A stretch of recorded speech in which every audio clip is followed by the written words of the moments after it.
மாநகராட்சி தேர்தல் மிக முக்கியமான தேர்தல். ஏன்னா ஆட்சி அதிகாரம் இருந்தாலும் மாநகராட்சி நம்முடைய வேட்பாளர் வெற்றி பெற்று வந்தால் தான் அரசு போடுகின்ற திட்டத்தை முழுமையாக நிறைவேற்ற முடியும். இந்த பகுதியினுடைய அடிப்படை தேவைகளை நிறைவேற்ற வேண்டும் என்று சொன்னால் அந்த உள்ளாட்சி அமைப்பிலே அனைத்து இந்திய அண்ணா திராவிட முன்னேற்ற கழகத்தை சேர்ந்தவர் அதில் தேர்ந்தெடுக்கப்பட்ட பிரதிநிதியாக இருந்தால்தான் அரசு போடுகின்ற திட்டத்தை முழுமையாக நிறைவேற்ற முடியும். ஆகவே அனைத்து இந்திய அண்ணா திராவிட முன்னேற்ற கழக அரசு அம்மாவுடைய அரசு போடுகின்ற திட்டங்கள் முழுவதும் இந்த மாநகர பகுதியிலே நடைபெற வேண்டும் என்று சொன்னால் அனைத்து இந்திய அண்ணா திராவிட முன்னேற்ற கழக கட்சி கூட்டணி கட்சி வேட்பாளர் 100% 60க்கு 60 வெற்றி பெற்றுக் கொடுங்கள். எஞ்சி வைச்ச எஞ்சி கோரிக்கை அனைத்தும் நிறைவேற்றப்படும். இன்னைக்கு எவ்வளவு பிரதான திட்டம் இன்னைக்கு சேலம் மாநகரத்தில் இன்னைக்கு அருமையான பாலத்தை கட்டி கொடுத்துருக்கோம். இன்னைக்கு பல்வேறு இடங்களிலே சாலை வசதி செய்து கொடுத்துருக்கோம். மின்கம்பளம் அமைத்து கொடுத்துருக்கிறோம். பாதாள சாக்கடை திட்டத்தை நிறைவேற்றி கொடுத்துருக்கோம். குடிநீர் பிரச்சனை தீர்த்து வைத்திருக்கிறோம். பல இடத்துல பார்க் வசதி செய்து கொடுத்துருக்கோம்.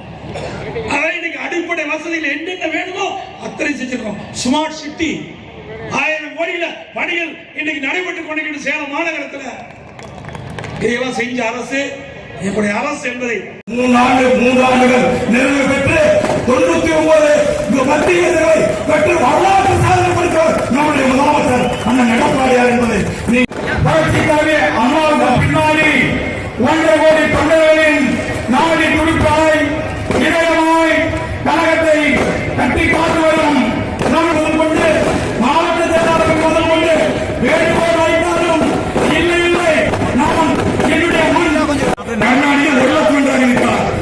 அம்மா அவர்கள் 2 லட்சம் என்று அறிவித்தார்கள். நம்முடைய அம்மாவின் ஆட்சி என்ற நம்முடைய மண்ணின் அண்ணன் எடப்பாடியார் அவர்கள் 5 அது மட்டுமல்ல அம்மா கொண்ட அந்த திட்டம் ஒரு திட்டமாக ஏதாவது நிறுத்திருக்கிறார்களா நீங்கள் சிந்தித்து பார்க்க வேண்டும். அதே போல சேலம் மாவட்டத்தில் இன்னைக்கு வெளிநாடு போயிட்டு மேம்பாலம் ஏவிஆர் ஒரு மேம்பாலம் புறநசாவடியில் ஒரு மேம்பாலம் 5 ரோட்ல இருந்து 4 ரோடு வரைக்கும் ஒரு மேம்பாலம் 5 ரோட்ல இருந்து இங்க அஸ்தமட்டி வரைக்கும் சிறப்போடு கொண்டாடி கொண்டு இந்த வேளையிலே இன்னைக்கு சேலம் மாநகரத்திலே பிரம்மாண்டமான முறையிலே இதழில் புரட்சித்தாரி அம்மாவுடைய உரையாற்றிய நேற்று தொகுதி சட்டப்பேரவை மாநகர மாவட்ட கழகத்துடைய செயலாளர் அருள்சக்தி வெங்கடாஜலம் அவர்களே, வெற்றிவேல் அவர்களே, சட்டப்பேரவை உறுப்பினர் சகோதரி ராஜா அவர்களே, சட்டப்பேரவை உறுப்பினர் சகோதரி திருமதி பி மனோன்மணி அவர்களே, சட்டப்பேரவை உறுப்பினர் சகோதரி திருமதி சி சித்ரா அவர்களே மற்றும் இந்த சிறப்பான நிகழ்ச்சிகளை முன்னிலை வைத்துக் கொண்டிருக்கின்ற முன்னாள் சட்டப்பேரவை உறுப்பினர் முன்னாள் துணை மேயர் சகோதரி மெடேஷன் அவர்களே, முன்னாள் சட்டப்பேரவை உறுப்பினர் மரியாதைக்குரிய சகோதரர் ஆர் சேகரன் அவர்களே மற்றும் மாவட்ட கழகத்தில் திருமதி கே பாமா கண்ணன் அவர்களே, மரியாதைக்குரிய திருமதி மதுரையனா அவர்களே, பொதுக்குழு உறுப்பினர் மரியாதைக்குரிய முன்னாள் மாமன்ற உறுப்பினர் போட முடியும். அந்த எண்ணம் விவசாயிக்கு தான் வரும். விவசாயம் செழித்தால் நாடு செழிக்கும். விவசாயம் செழித்தால் நாடு செழிக்கும். இன்னைக்கு விவசாயி சேற்றிலே கை வைத்தால் தான் நாம் சோற்றிலே கை வைக்க முடியும் என்று பழமொழி உண்டு. அப்படிப்பட்ட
ராஜமாணி பழனி தனியவே இவர்கள் 3 பேருக்கும் நம் பாதகர் மரக்கன்றுகளை வழங்குகிறார் அவருடைய திருக்கரங்களால்.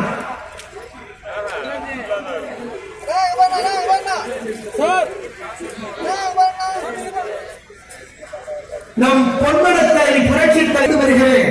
மக்களின் முதலமைச்சர் நம் மண்ணின் வயது 72 சலவை பெட்டிகள் 53